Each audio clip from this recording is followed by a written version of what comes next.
Seguimos en Ulmañanas por Radio Ulma en este jueves 29 de julio y como habíamos anunciado al principio del programa, vamos a estar hablando ahora nomás con la doctora Isabel Barreto. Ella es licenciada en Ciencias Antropológicas por la UDELAR, doctora en Ciencias Biológicas por la Universidad de Córdoba y directora del Centro Universitario Regional Noreste en este espacio de Mujeres en la Ciencia. Así que vamos a darle la bienvenida y ya a saludarla. Muy buen día, Isabel. Muchas gracias por atendernos. No, buenos días a ustedes y a la audiencia. Gracias por este espacio. Creo que es importante contar lo que hacemos las mujeres en la ciencia. Isabel, ¿desde dónde nos estás hablando en este momento? En este momento de Rivera. Un abrazo para toda la gente de Rivera. Siendo directora del Centro Universitario Regional, también asumo en parte la dirección de Rivera porque su director anterior se jubiló y estamos en proceso de elección de directores, entonces me muevo, yo resido en Tacuarembó, pero me muevo de Tacuarembó a Rivera, de Tacuarembó a Cerro Largo. Uh-huh. ¿Y cómo está Rivera con este frío, con esta ola polar? ¿Cómo estuvo ayer? Helado Rivera, helado Tacuarembó, ahora veníamos de mañana por la ruta y está todo blanco todavía. Bueno, en todo el país parece que fue. Bueno, Isabel, contanos, ¿dónde naciste? Yo soy montevideana, viví en Montevideo hasta el 2013, que me mudé para Tacuarembó.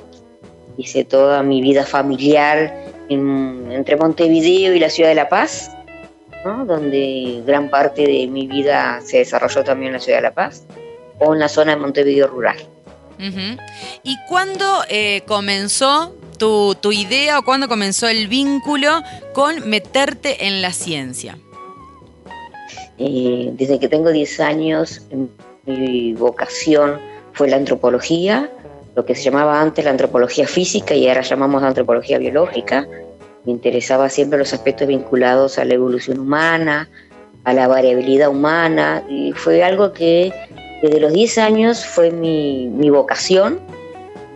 Se fue aplazando porque formé familia y no estaban dadas las condiciones económicas ni familiares para empezar una carrera universitaria y empecé tardíamente mis estudios, pero es después de mis hijos mi segundo amor.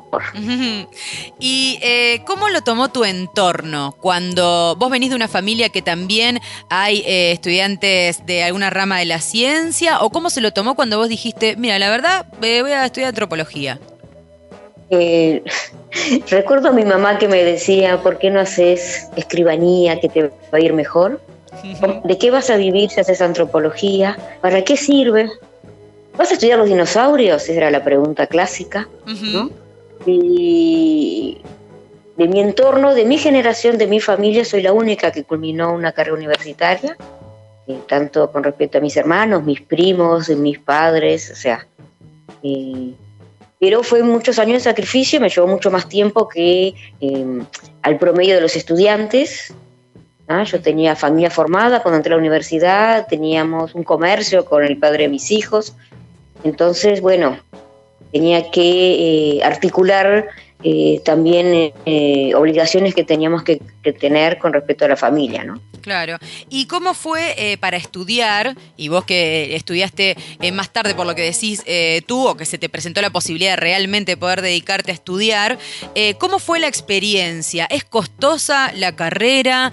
¿Tiene mucho obstáculo para una persona que además también está con su familia, ¿no? Como en este caso. ¿Cómo ha sido tu experiencia? A ver, los obstáculos tienen que ver quizás las metas que uno se ponga en el camino, ¿verdad? En el caso particular mío me llevó más tiempo.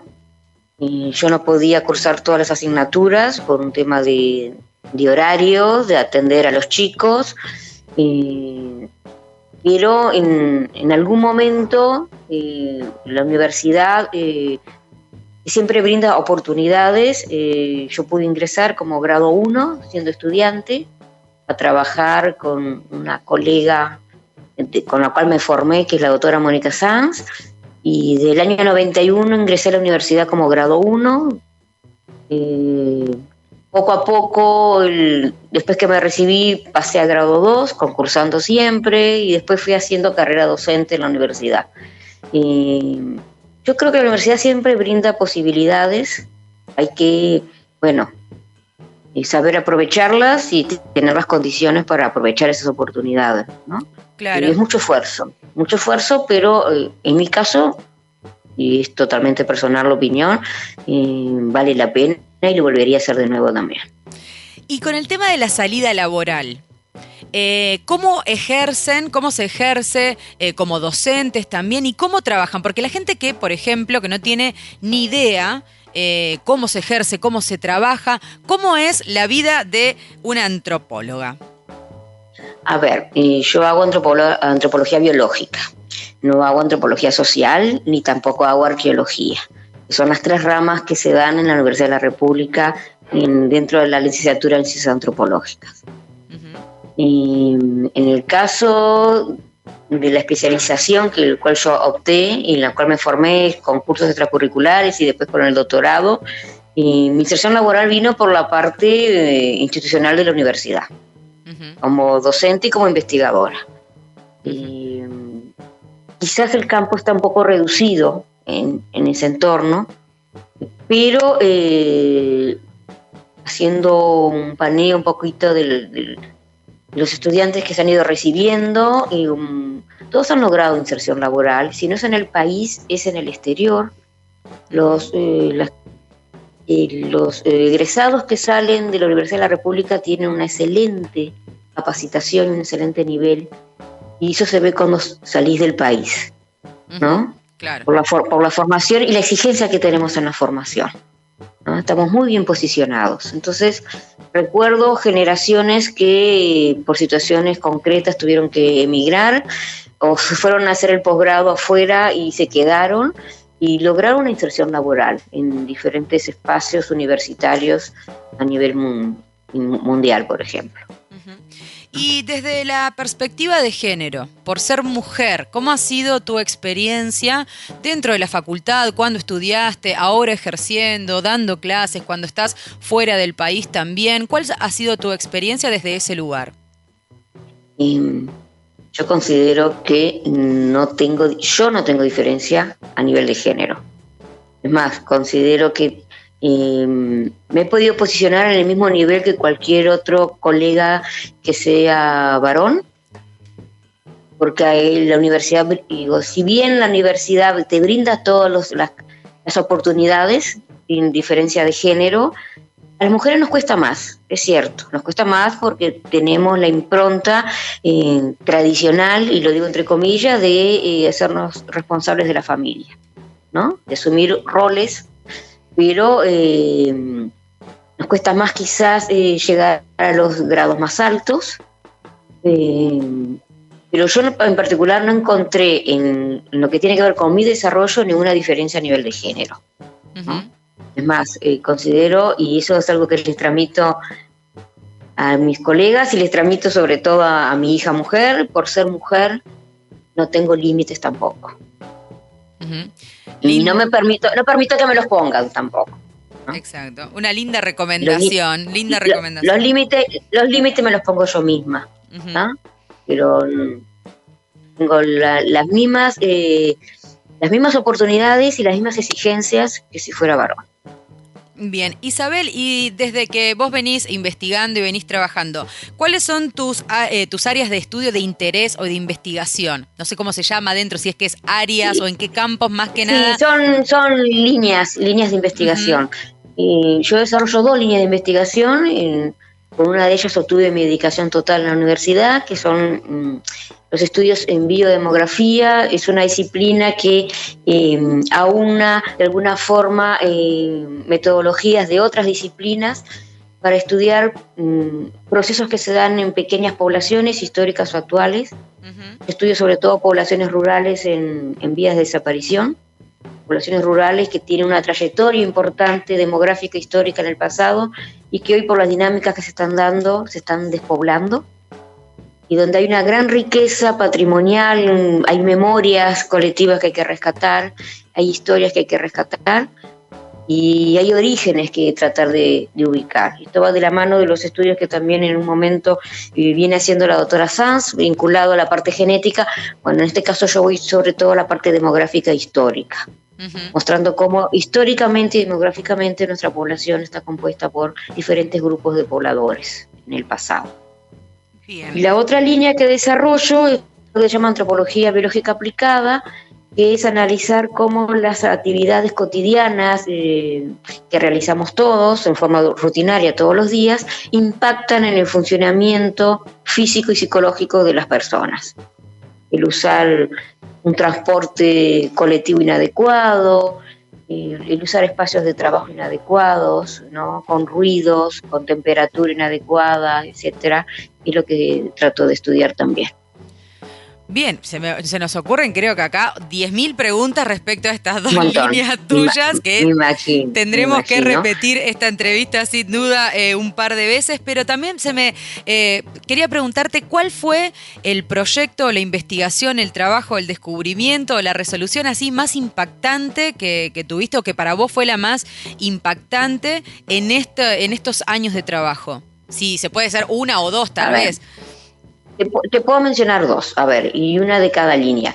Yo hice mi tesis doctoral en la población de Villa Soriano, un pequeño pueblito del departamento de Soriano, que se funda con indígenas chanás y charrúas hacia 1662. Se sabía el proceso histórico de esa población, se sabía de su fundación, y ahí teníamos una población muy reducida. En el año 2003, cuando terminé el relevamiento, tenía 800 habitantes más o menos. Y queríamos, el proyecto de tesis era verificar si realmente la población hoy, en el 2003, era descendiente de estos grupos de pobladores de finales del siglo XVII. Lo que hice fue entrevistar a los pobladores y hacer lo que se llamó una reconstrucción genealógica hacia atrás, llegando hasta 1690, y determinando que más del 30% de la población de la villa es descendiente de indígenas chanás, un 27 o 25 de indígenas charrúas. Y lo comprobé después de tener la genealogía de toda la población, una genealogía que mide unos 18 metros más o menos en el piso, si la imprimís. Al ubicar linajes directos lo verificamos con estudios de ADN mitocondrial. Que había linajes directos indígenas en esa villa. Eso es un libro que está publicado. Hicimos una devolución en la población, mostrando justamente que los inicios de esa población, los inicios históricos, tenían hoy una correlación en el presente y que posiblemente había muchos más descendientes de lo que nos dice la genealogía en este caso, porque muchos habían migrado. Entonces, es una población descendiente indígena, hasta eso está verificado. ¿Y cómo se lo tomó Villa Soriano, la gente? Villa Soriano se lo tomó muy bien, porque en el imaginario colectivo eso estaba muy bien compenetrado. Ellos se consideraban descendientes de indígenas. Pero en el imaginario colectivo de la población uruguaya, lo indígena es algo que se considera que desapareció, y los estudios nuestros están demostrando que justamente no desapareció. El norte tiene un 62% de componente indígena por línea materna, por ejemplo, el norte del Río Negro. Son un poco todos los trabajos que se vienen haciendo. La otra línea que abrió todo el espacio y permitió crear en su momento un laboratorio, que es el de antropología aplicada, una investigación que hicimos en el transporte urbano montevideano, un proyecto del Fondo María Viñas, de la Agencia Nacional de Investigación e Innovación, un proyecto que empezó en 2013, terminó en el 2015, donde hicimos un diagnóstico de la situación ergonómica de las unidades de transporte. Tuvimos autorización de las empresas para medir los espacios que usamos cuando viajamos en un ómnibus, cuando viajamos en un taxi. Hicimos un perfil antropométrico de los usuarios, midiendo individuos que fueron convocados en forma voluntaria a participar. Y hicimos un diagnóstico de la situación en la cual viajan los montevideanos, en diferentes horarios, en diferentes líneas de transporte, diferentes situaciones que se dan de espacios invadidos en los ómnibus, de espacios invadidos en los taxis. Ese es otro proyecto también. Bien, ¿y te ha tocado alguna investigación o algún trabajo acá en el departamento de Rocha? Yo en Rocha participé hace muchos años cuando se estaba trabajando en los cerritos de indio, y sobre todo en el pueblo 18 de Julio. Participé con el equipo de arqueólogos que estaban trabajando ahí, y después tuve la oportunidad de trabajar con los remanentes esqueletales que se sacaban de esas excavaciones, haciendo el inventario y analizando algunos de estos esqueletos que estaban siendo extraídos de los cerritos de indio. Uh-huh. Ese fue mi trabajo en Rocha concreto, junto con el Departamento de Antropología Biológica. ¿Cuál es la realidad, Isabel, hoy del Centro Universitario Regional Noreste? Bien, gracias por la pregunta. La universidad apuntó hace ya más de una década a la descentralización. En ese proceso de descentralización se crearon centros universitarios, algunos ya estaban o había sedes universitarias. Estoy pensando en el litoral, que es nosotros llamamos el CENUR del litoral norte, que es toda la franja sobre el río Uruguay, Artigas, Salto, Paysandú y Río Negro. Está el CURE, que es el Centro Regional del Este, que es Rocha, Maldonado, 33. Y el último en formarse es el Centro Universitario Regional del Noreste, que se forma en octubre del 19, que tiene 3 sedes, Rivera y Tacuarembó, y la sede de Cerro Largo, aunque sí no es una sede, es una casa porque tiene menor desarrollo todavía. Uh-huh. La situación es que somos bastante nuevos como CENUR. Yo me instalo en Tacuarembó en el año 13 con un equipo, nosotros llamamos un polo de desarrollo universitario, con un equipo de investigación radicado en Tacuarembó, y el CENUR se crea después, se crea en el año 19. En ese momento el CDC, o sea, el Consejo Directivo Central y Rectorado, me elige como directora interina para gestionar el CENUR,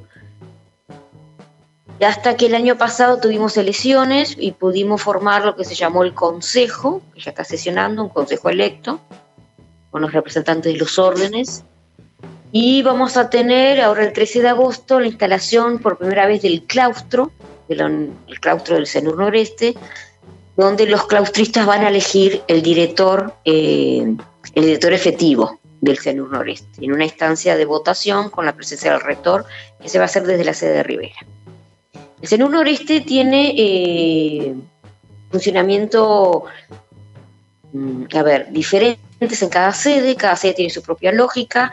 Hay equipos docentes dedicados a investigar temáticas únicas en el país, así como hay carreras únicas que se editan en el noreste, como ingeniería forestal, por ejemplo, uh-huh, que hace que tengamos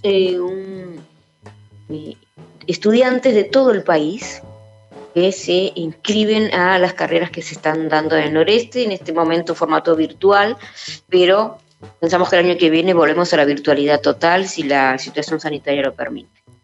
Entonces tiene 3 directores de sedes y una dirección regional que cae en mi persona por ahora hasta el 13 de agosto.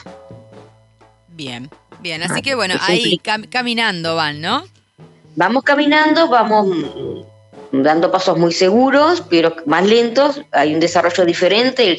El CURE tiene un desarrollo mucho más adelantado que el nuestro, ni que decir que el litoral tiene un desarrollo con muchos más avances a nivel de lo que es la gestión, pero se están dando pasos seguros. Tenemos un apoyo importante de lo que es de todas las autoridades de la Universidad de la República, y bueno, con esto de la situación de epidemia, date cuenta que nosotros en marzo del año 20 pasamos a la virtualidad. Prácticamente mi gestión se da en situación de epidemia, gestionando, aforos, espacios, cuidados, protocolos, habilitar actividades que se pueden, otras que no se pueden, cuidarnos entre todos, principalmente eso, cerrando a veces las sedes, sobre todo cuando Rivera tuvo casos muy altos de niveles de contagio. La sede de Rivera se cerró en varias oportunidades para evitar el contagio. Entonces vamos funcionando. Bien, bien. Bueno, y desde acá apoyamos, obviamente, y vamos a estar al tanto de lo que esté ocurriendo por allá arriba. Y ahora, Isabel, ¿en qué proyectos o en qué proyecto estás ahora en este momento o en qué estás trabajando ahora? En este momento yo estoy trabajando en lo que tiene que ver con los procesos poblacionales al norte del Río Negro. Es un proyecto que se marca dentro de Medicación Total, realizando sobre todo trabajos en zonas rurales, relevando zonas rurales, con muy poquitos pobladores, trabajando a partir de las escuelas rurales, para convocar a los chicos a participar en el reconocimiento y valoración de sus propias historias locales y su propio patrimonio, y tratando de recomponer lo que es los eventos que ocurrieron al norte del Río Negro y cómo impactaron en una población muy numerosa, que casi no está registrada en las fuentes, pero que tiene una composición étnica diferente a la población del sur, con mucha presencia indígena misionera sobre todo, con mucha presencia africana, pensando en las poblaciones africanas, esclavas y libertas, traídas por las poblaciones brasileñas que se instalan acá al norte, y que le dan al norte del Río Negro una configuración poblacional con índices de aportes diferentes al sur. Entonces trabajamos desde el presente para recomponer esas historias y esos procesos hacia atrás en el pasado. Súper interesante, y también ya te estaremos llamando por esto. Isabel, podríamos hablar 4 días enteros con vos, porque la verdad, muchísimas gracias. También sabemos que estás con un montón de cosas por tomarte estos minutos. Dejarte abiertos los micrófonos de Ulmañanas y de Radio Ulmá cuando necesites, cuando necesiten, y agradecerte mucho por estos minutos de haber compartido con nosotros aquí en Ulmañanas. No, para mí es un gusto, y yo soy una apasionada de lo que hago. No solamente la gestión, que es lo que me está tocando ahora, sino también de trabajar en el campo, trabajar y hacer la devolución a todos aquellos participantes en los proyectos nuestros, y formar, por supuesto, recursos humanos calificados a nivel de la docencia. Entonces, me apasiona mucho trabajar y contar lo que se está haciendo. Muchísimas gracias, Isabel. Y cuando andes por Rocha, por acá, por Punta del Diablo, pegate una vueltita por la radio. Te prometo que sí. Vamos, va a ser un gusto, y poder tener quizás una comunicación presencial, ¿verdad? Uh-huh. Y lo mismo la invitación a ustedes, cuando gusten venir al noreste, y los esperamos. Ojo lo que decís, Isabel, porque te caemos. No hay problema. Listo. No hay problema. Yo supe manejar una familia numerosa, puedo manejar también un grupo numeroso. Sin duda, pero afirmo eso totalmente. Isabel, muchísimas gracias por este rato. Un abrazo para toda la gente de Rivera y de Tacuarembó. Un abrazo. Muchísimas gracias a ustedes y un gran saludo a la audiencia. Que tengan buena jornada. Hasta luego. Ulmá. Radio Comunitaria Punta del Diablo.